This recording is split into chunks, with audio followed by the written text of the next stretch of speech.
Dieu n'est pas seulement celui qui envoie le vent du nord pour que nous puissions être bénis par la pluie de bénédiction, mais il est aussi celui qui envoie le vent d'Orient, c'est-à-dire le vent de l'Est.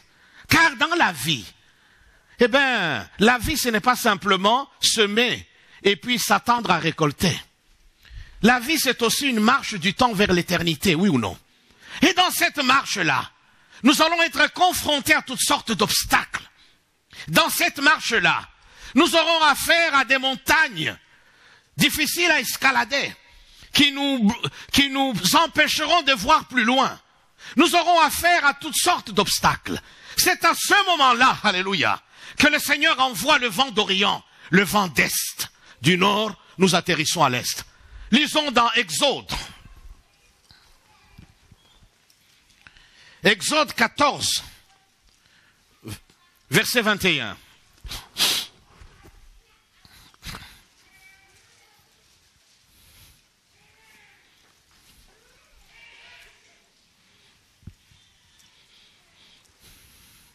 Alors Moïse étendit sa main sur la mer.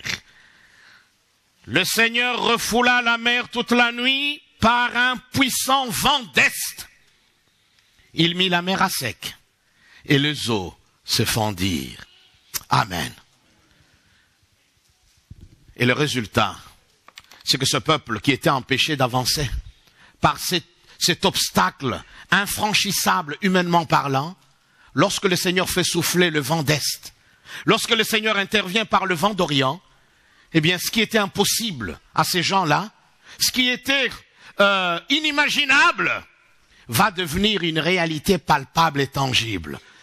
Eh bien, une voie va se créer à travers la mer des Jonques ou la mer Rouge. Ainsi, le peuple va traverser cet espace sans être inquiété par ces eaux mortelles, par ces eaux destructrices. Donc, le vent d'Orient, quel est son effet? C'est le vent qui fend les eaux qui nous menacent. C'est le vent qui intervient lorsque, mes amis, nous avons affaire à des obstacles. Lorsque tout d'un coup, alors que nous avancions dans notre marche avec le Seigneur, tout d'un coup, nous nous trouvons face à un énorme obstacle. Face, mes amis, à quelque chose qui nous menace. À ce moment-là, mes amis, si nous nous tournons vers le Seigneur, si nous crions à l'Esprit de Dieu,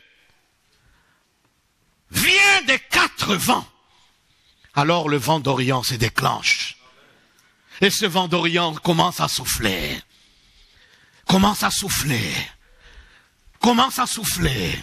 Et petit à petit, ces obstacles commencent, mes amis, à se déplacer. Ainsi, le Seigneur, par cette intervention, va se mettre à nous frayer un chemin à travers les eaux dangereuses de la mer Rouge. C'est le vent qui intervient en notre faveur lorsque nous sommes devant des obstacles insurmontables. Et dans notre marche avec le Seigneur, eh bien, nous aurons toujours affaire à des choses qui nous dépasseront. Nous aurons toujours affaire à des obstacles de tout genre. Si vous n'en avez jamais rencontré, c'est peut-être la preuve que vous n'êtes pas avec le Seigneur. On ne peut rencontrer que celui qui vient dans l'autre sens, oui ou non? Ah. Donc si vous ne le rencontrez pas, c'est que celui qui est censé venir de l'autre côté, eh bien, est avec vous et il va avec vous dans la même direction. Mais si vous êtes contre lui, de par votre position en Christ, de par votre engagement dans la personne du Christ, de par votre attachement à Dieu, il sera contre vous. Et croyez-moi, mes amis, il fera tout pour vous décourager.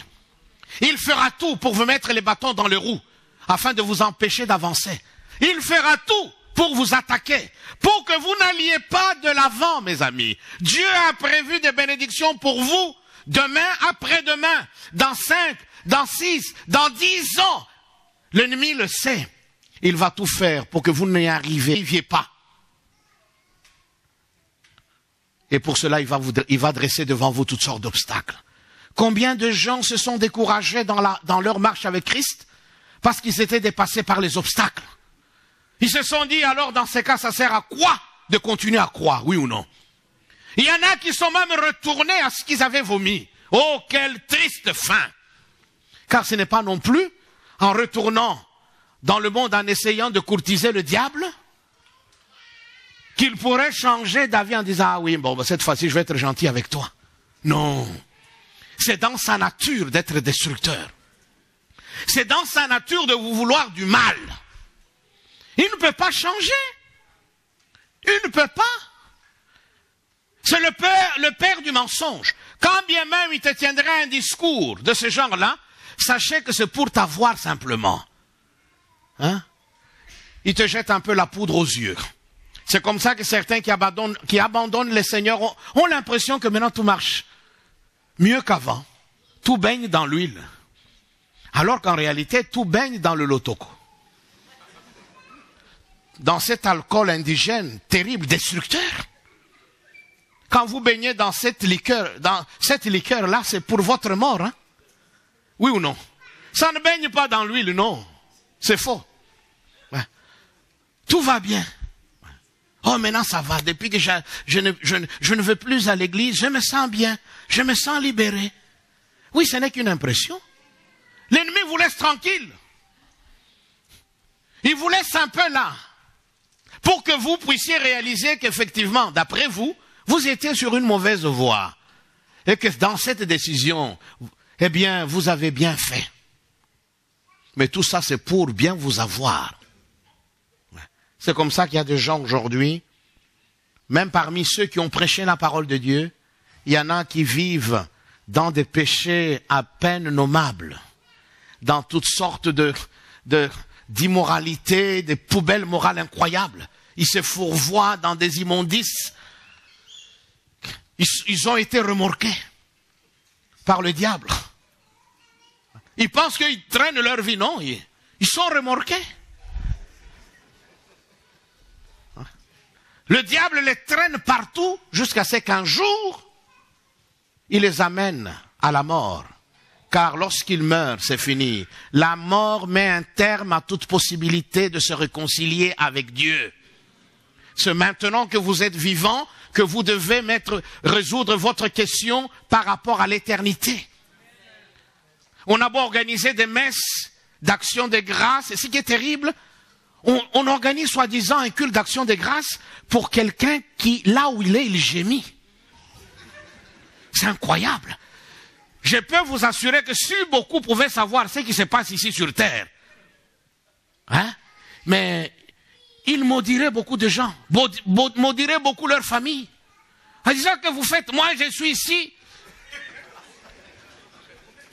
je brûle, je pleure, car là, mes amis, c'est un lieu de tourment.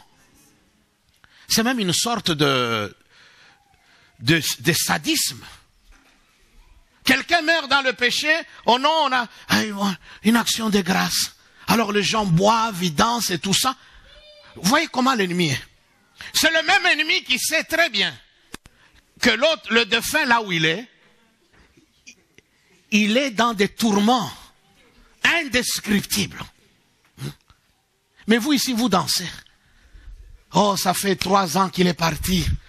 On organise un... Non, tout ça ne sert à rien, mes amis. Ça peut vous donner une certaine consolation, mais la Bible ne me donne aucune possibilité de marchander avec elle. J'aimerais vous dire la vérité pour que chacun de vous comprenne que c'est aujourd'hui le jour de votre salut. Si vous entendez sa voix, n'endurcissez pas vos cœurs. Car lorsque la mort frappe, c'est fini. Tout s'arrête là. Tout s'arrête. La personne s'en va. Et là où elle s'en va, désormais, il n'y a que Dieu qui détient son destin. Il n'y a rien que nous puissions faire ici-bas qui puisse d'une manière ou d'une autre modifier sa destinée. Non. Non, mes amis. Non. C'est du vivant des individus que nous devons tout faire pour leur donner la possibilité de se tourner vers le Seigneur. Alléluia. Oui, la vie, mes amis, est remplie de mauvaises surprises. Oui, dans notre marche, mes amis, vers la gloire, nous aurons affaire à toutes sortes d'obstacles qui nous empêcheront de passer de l'autre côté. Car de l'autre côté, c'était quoi? C'était le pays promis, oui ou non? De l'autre côté, il y avait des miracles. Ils n'auraient pas pu vivre le miracle de la manne, des cailles que le Seigneur leur envoyait s'ils étaient restés de l'autre côté. Mes amis, à chaque étape de notre vie, il y a une grâce. Il y a des bénédictions que nous pouvons jouir que lorsque nous sommes passés de l'autre côté de la mer Rouge. Voilà pourquoi l'ennemi va dresser cette mer Rouge, pour nous empêcher d'expérimenter certaines choses. Alléluia. Alors lorsqu'on fait face à de tels obstacles, comment faire? Ça sert à rien de tourner en rond. Oh, c'est pas possible. Vous regardez, là. Seigneur, mais qu'est-ce que tu as fait? Qu'est-ce que tu m'as abandonné? Non! Quel péché ai-je fait? Il y a des gens, dès qu'il y a un obstacle, ils commencent à faire une sorte d'introspection maladive. Oh Seigneur, je ne suis qu'une vermine. Je ne suis qu'un ver de terre. Seigneur, qu'est-ce que j'ai fait? Et l'ennemi, alors il est prêt, il commence à vous rappeler des choses pour lesquelles vous aviez déjà demandé pardon. Hein? Eh bien oui, c'est vrai. L'autre fois, j'avais regardé comme ça. Oh Seigneur, pardonne. Pardonne. Oh, la sœur là, je lui ai pas dit bonjour. Pardonne, voilà. On commence à demander pardon pour tout. Alors lui, il est content. Et puisqu'on demande pardon pour tout, donc on demande pardon pour rien. Mais oui. Et le Seigneur, quand il nous regarde, il a pitié de nous. Il nous a fait grâce pour toutes nos offenses. Alléluia. Il est juste et fidèle pour nous pardonner nos péchés lorsque nous les lui confessons.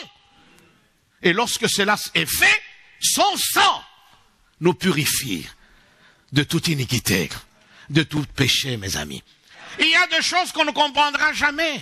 L'apôtre Paul l'a dit lorsqu'il écrit aux Corinthiens. Aujourd'hui, nous voyons au moyen d'un miroir. Et les miroirs à l'époque, eh bien, c'était pas des miroirs comme aujourd'hui qui nous renvoient une image parfaite. Non, c'était des plaques de bronze. Vous imaginez qu'on essayait un peu de frotter et avec ça, eh bien, les gens se regardaient. Donc, c'était une image floue. Voyez-vous? Et l'apôtre Paul utilise justement cette image-là pour nous dire, voilà comment nous connaissons les choses. Nous connaissons en partie. Mais lorsque ce qui est parfait viendra, alors nous connaîtrons de manière parfaite. Ça veut dire qu'il y a des choses que nous ne comprendrons jamais. Dans notre propre vie, dans la vie de gens qui nous entourent, dans même la conduite de l'Église. Il y a des événements que nous ne pourrions jamais comprendre. Il y a des pourquoi auxquels nous ne trouverons jamais de réponse. Et pour lesquels nous devrions simplement nous incliner devant Dieu et lui dire, Seigneur, toi seul sais pourquoi.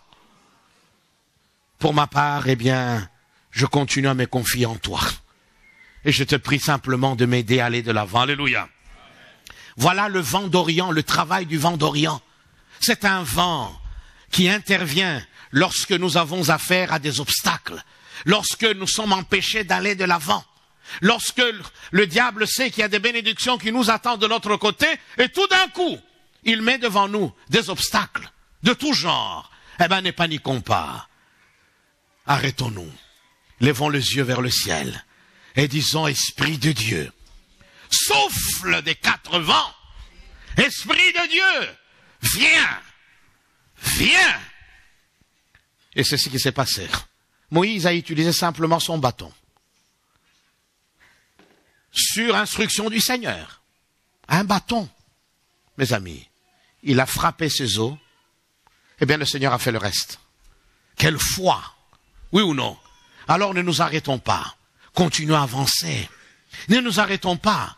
Ne disons pas, oh là là là là, il n'y a pas moyen d'avancer. Non. Si nous disons ça, nous donnons la victoire à l'ennemi.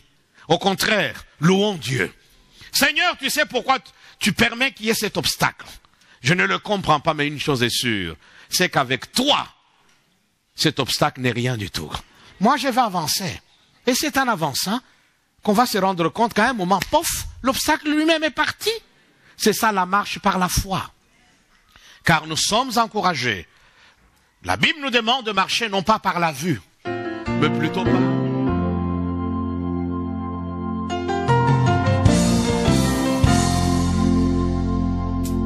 Something so wonderful my heart.